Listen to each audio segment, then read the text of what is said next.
I declare Luyimbazi Erias Nalukoola, who has obtained the largest number of votes, to be the elected candidate for... Shortly after midnight on Thursday, the Electoral Commission declared Erias Nalukoola Luyimbazi as the elected MP for Kawempe North, replacing Muhammad Segenya, who passed away in January.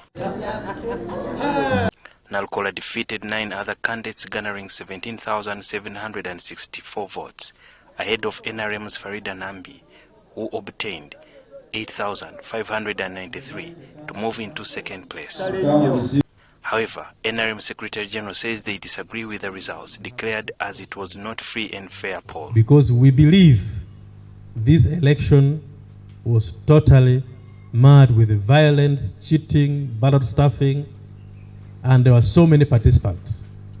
Regardless of the results and the outcome, we are saying this election was not free and fair. They argue that the votes from some parts of Kawempe were not considered, as the ballot boxes were deemed to be tampered. Because you cannot say you cancel results of almost close to 50 polling stations. How fair will that election be? How sustainable is the result that you declare when most polling stations were cancelled? That is what we are saying. So it must be free and fair, and it must be just. Party Secretary General Richard Todwong says they will be seeking legal redress by heading to court. That the party instructs its lawyers to immediately challenge the results of the by-election and file an electoral petition in the courts of law. The results were reached after nearly 2 weeks of a violent campaign that included substantial attacks against opposition supporters by the security forces.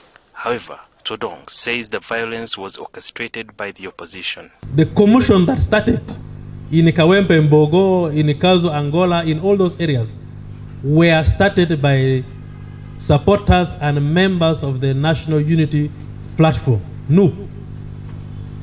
And so we are calling upon government to investigate. Todwong adds that the NRM cannot stand by as electoral malpractice becomes the order of the day. Definitely, we are not going to cover up anybody. Whoever is involved must be investigated and be brought to book.